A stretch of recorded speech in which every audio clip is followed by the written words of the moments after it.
All right, so I'm here with Colin Abrams. And who's Colin Abrams? Colin Abrams is a guy who got into running because of his dad. I remember my dad signed me up for the Firebirds track club in 5th grade, and although when I started I didn't see it as something that I would really want to pursue, or I didn't like really find that love for it until a later period. But as the years went on, I started to, you know, like I said, grow the love for the sport, and by high school I knew it was something that I wanted to do a lot, and yeah, it's just taken off ever since. And how was track in middle school? Like, it was more of like a hobby rather than, I would say, like something that I took very seriously. Something to stay in shape, and it would always be fun to like ask to race my friends and stuff like that who didn't run and whatnot, and like the miles in school that we did, I would always win and whatnot, but it was never like something very serious or something that I took like extremely seriously. Yeah. and with that, you also ran summer track as well. Yeah. So did you ever got into running any race besides the mile? Yeah. During club track in middle school, I would run from 400 to 1500. So I would run relays, 4x4, the 4x8, the 800, and the 1500. So yeah, I had a pretty good range in middle school, definitely. And then coming to freshman year, so just due to your background, yeah, from running summer track, yeah, did you have any goals coming into your freshman year season?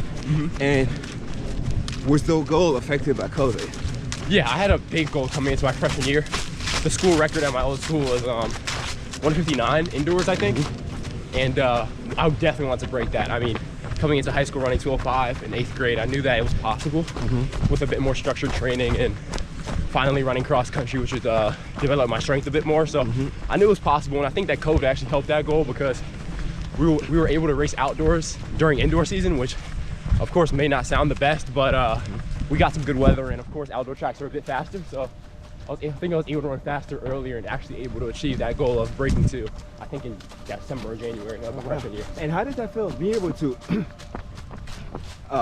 achieve a goal that you have bringing down early on the season?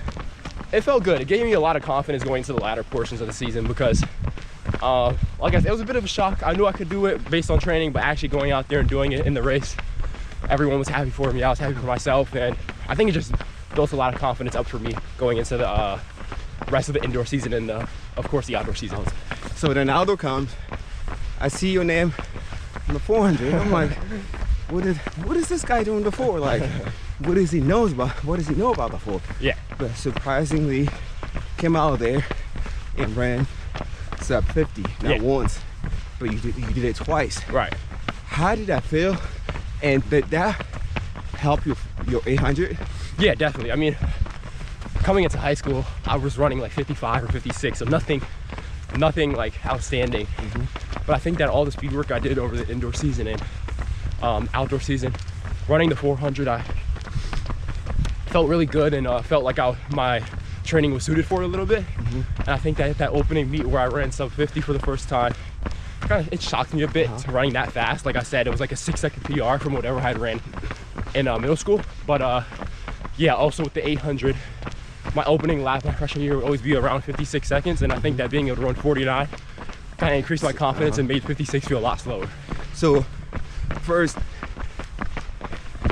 time you broke 50, I was present, it was hand time. Did you ever think that, nah, maybe it was someone clicked the thing? Right. The accident, or did you know that, give me one more chance with FAT time? Yeah. I'll be able to do it again. I think I would say I had my doubts. I mean, hand times can always be a bit off and whatnot, but I trust my coaches, and I knew that with the type of training I had done, that a sub 50 was possible. And I think that the 2 times that I did it with the FAT, I knew that it was capable, and I definitely had the confidence that I was able to run under 50 seconds for sure. And after running that, did that kind of like give you strength of knowing, like, okay, when it comes to the 8, I can come through at 50, 53 and I'll be fine? Yeah, definitely. I mean, I think that's what the 400 helps a lot with a lot of 800 meter runners. I think like the 800 meters who are able to drop down to the 4 have the ability of like going out super hard in the 8 and kind of being able to run a good second lap after that, just based off of that speed and that warranted work. So I think that, yeah, being able to run 49 definitely increased my confidence in my opening lap and allowed me to feel a lot better coming in that second lap and really being able to accelerate and lead the competition. Then you went on to Alpha National, Oregon. You did some amazing things. You ran the mile. But what surprised me the most, well, it's not a surprise because I always knew you could do it, but went out there and ran 152. Yeah. How was that feeling? Like during the race, how were you feeling? Were you feeling hurt? And you're just like, let me push through?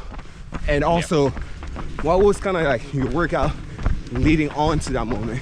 Yeah, so before the race, I was actually with Sadhu, who, you know, of course. Shout out to Sadhu. Shout out to Sadhu.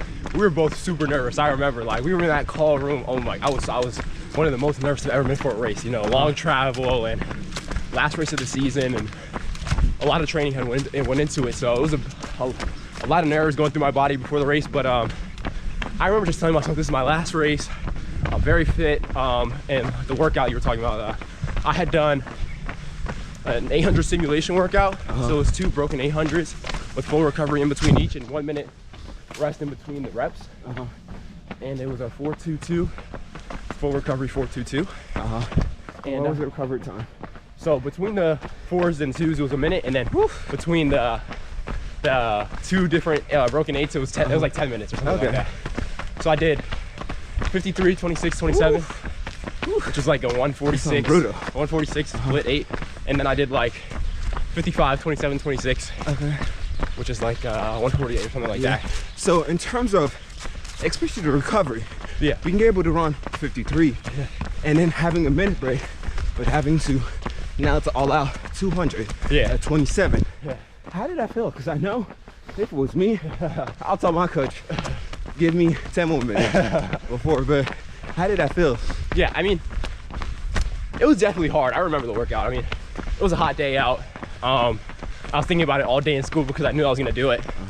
But yeah, I think that's where, you know, that's those type of workouts that really make you into a strong runner, and you kind of have to embrace those workouts, and you know they're gonna be painful, but you have to do it, and it's what's required to be done. And when it hurts in the moment, you just gotta tell yourself that this is for a greater purpose, and I think that's what I told myself during that workout, and it showed in the race that Sunday.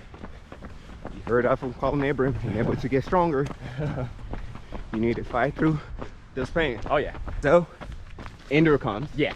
After an amazing freshman year doing all these great things, you get invited to the Melrose game. Yeah. Competing against the fastest, the best in the nation. Yeah. Talk a little bit more, like how did it feel going to the race? I would say when I got invited, I was super excited. I knew it was going to be a fun race, very competitive race, like you said, with the best guys in the nation.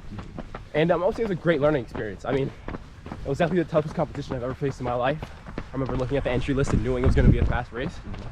And yeah, I mean, definitely a big learning experience, and kind of got a taste of what competition this year, next year is going to be like. So yeah, I'm super happy that I raced it, and although it wasn't my best race, I think I was able to take a lot away from it. Okay, and you will be going back this year, right? Yep. So you're going to get your look back. Definitely. All right. So from just accomplishing all of that as a 152 800-meter runner and faster, you see what I did there? Faster. So running races like a 4, a 5, a 6, do you still have a race plan, or do you feel like, okay, I'm strong, I have the background, I can just sprint the whole thing? Yeah, I definitely think sometimes I'm in the mindset like I can sprint the whole thing. Of course the races are gonna hurt. I mean, I feel like if you run any race the right way, it's gonna hurt in some factor, in some way. So yeah, I mean, I kind of think of it sometimes as I can sprint the whole thing, but also there's sometimes strategy to it. And I mean, I think that 800 endurance definitely gives me some advantages in the latter ends of the race, and I always had that final burst at the end that some of the other runners may not have. Fast forward to the monthly championship. Yeah. So how are you feeling mentally and physically? Yeah, like I said about Milrose, I think the Moco Championship indoors was a big learning experience as well. I mean, I had one counties my freshman year, both the 800 and the 400. And I think the 800 and the 500 indoors was my 2 goals to win. And I came up second in both, which was, of course, not what I wanted, but I think that you can take away something from every race. And I think that my regional and state championship races show that I definitely took something away from that race and kind of gained some extra motivation from those 2 losses. Yeah, and then, so just being able to win a state championship. Yeah. Pretty sure that was a long goal of yours. Oh yeah. Running down. Oh yeah. Somewhere. How did you feel like crossing that finish line? Because I remember I still have the picture. Oh yeah. Of both of you guys diving, and you let out the loudest scream. Well, finally, I did it. Yeah. No, I mean the emotions were through the roof after that one. I mean, I think it's one of the races I had the most fun in, and one of the races I'm most proud of because, I mean, yeah, like you said, I had that goal written down. It was something I wanted to achieve in public school for the longest time, and finally being able to do it indoors just made me happy for myself, and you know, being able to win a state championship for my old school, and just kind of, you know, show that we were a good team, and we had a lot of potential coming into outdoors. I think it was just a big moment for all of us, just not only me but my whole team. Outdoor camp, and Yep. I see you made a transition Yeah. from no longer running the 4, now you went up to running 16, 32. How were you mentally preparing yourself? Because I know that's although you run cross country, but you're going from running 1 lap over 4, 2 lap over 8. Now you run what, 4, Yeah. 5 and more laps. How did you mentally and physically prepare yourself? Yeah, I think training definitely switched up a lot. I was just running more in general, developing more strength during the outdoor season, and mentally, I think that kind of had to channel back in that like cross country mentality that the races were a bit longer and more strategic. And yeah, I think both mentally and physically, my body reacted to the training, and it was definitely a good experience. Good experience for sure. Good experience. Yeah. And did I, in terms of strength wise, because I know running this race and coming down and running the 800, it gives me that low, like that much boost while everyone else is slowing down. You just like, okay, Right. I'm still in there. So Right. did running those races help you whenever you came down around the 8? Yeah, I definitely felt like it helped. I think it helped my second lap a lot. I think like on the second lap, I was able to maintain and always close pretty fast. And I think that like at that Gator Invitational right at 152, my splits were 56-56. You ran an even Whereas, split. yeah, I ran an even split, which I had never done before. So yeah, I think it helped my strength out a lot. So in terms of even split, speaking of that, Yeah. how does that, like, do you, because I know after 800, well, after coming through 400 of your 8, Yeah. some people slow down. Right. But being able to run an even split, is that like, you still like, I kind of want to hear from you since you've done it. Yeah. Physically, how does it feel? Does it just feel like, oh, okay, it's the same speed that I came through the first lap? No, I think it feels like a lot different. I think that in the 800, although you may feel like you're still running as fast as you were your first lap, you're still kind of slowing down, but you don't feel it. So it almost feels like when you even split that your second lap is faster than your first lap. Like I remember Gator, I mean, it was like we came through the bell and just the pace got faster and faster. And I mean, like everyone was still in it. Carter, Cam Davis, and Tyler, Edson, we were all competing, and it just felt like the pace kept getting fast, kept getting faster and faster. Okay. And that last 200, I just gave it all I had. And how did you feel after? I felt amazing. The moment you crossed the finish line with it. Oh, I saw the time. I was so surprised, and I was really happy with that one. Were you able to move, or is it just like, coach, you need to come carry me? Because No, I was still able to move after. I was in two dead. done. Yeah, and I came back to run the SMR like 30 minutes later. So from having that range of running 4, 5, 6 in those races. Yep. So my question for you is, yeah, do you consider yourself a distance runner or a mid-distance runner? I would definitely say I'm a mid-distance runner. I think a distance runner is more of the runner who runs the mile and up, like 5K, 3,200, whereas the mid-distance. I mean, which you did. yeah, You ran the true. mile. But I think what I'm best at is the races from like the 4 to the mile. I think that's like my specialty, and that's where my gift is. For sure. And now you are the new school. Yeah. So Bullis. how is that going? How's the training going? Yeah. And what are we looking forward to this new season? Yeah, I mean, just first, the change of schools. I mean, school academic-wise has been amazing. Have great teachers and met a lot of new friends, and that's been amazing. And then, like you said, the training part, it's been amazing. I mean, I get to train with the best guys in the nation every day, and that just kind of keeps me grounded and allows me to have super good workouts, super good times with these guys. And yeah, just being able to train with them every day is a blessing and something I've always wanted to do.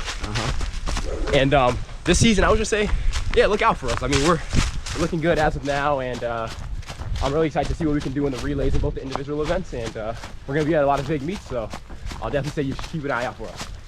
Kid, you hear that? Keep an eye on Colin Abrams. She'll be running a whole lot of 5, 6, and 8, and who knows, mile. Yep. And yeah. Quick rapid fire question. Yeah. Hot or cold weather? Hot. Run weather. Hot for sure. Favorite event? 800. Funniest teammate you ever had, present or past? Quincy's a pretty funny guy. I'll go Quincy right now. Track pet peeve? People talking a lot in the bullpen.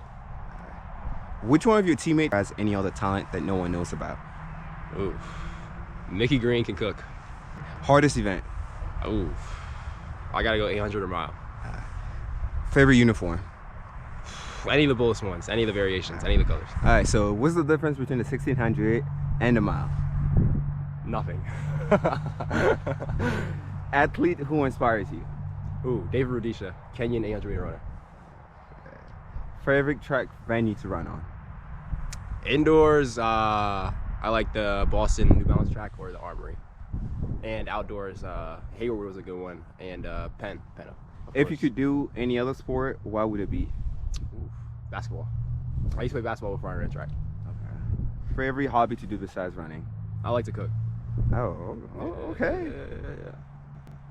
Your go-to song before race day? Ooh, go-to song. I don't think I have a go-to song, but go-to artist, I would go like Lil Uzi, I think. Lil Uzi. You one of that. Yeah. Your dream relay teammates, if you can form a relay. I would say David Rudisha, Jakob Ingebrigtsen from Norway, and Mo Farah. Okay. And how about high school? High school. If you could form a super 4x4 or 4x8. My 4x4 team right now, Bullis. You don't want to name them? Huh? No names? No names. Just names? Bullis. Just Bullis in general. Bullis. Just stay tuned. How about 4x8? 4x8. Bullis. I'm going with my team, man. My guys. All right, repping. Who are your top 5 greatest athletes? Rank them. Ooh. Michael Jordan's up there. I like Michael Jordan. Muhammad Ali. Who else do I like? Tom Brady. Tom Brady's a GOAT. Manny Pacquiao as well. I like Manny Pacquiao and Mike Tyson. Oh, you forgot the most important one. Who? Usain Bolt. Usain Bolt at number 1. Usain Bolt at number 1. There you go. There you have it from Colin Abrams.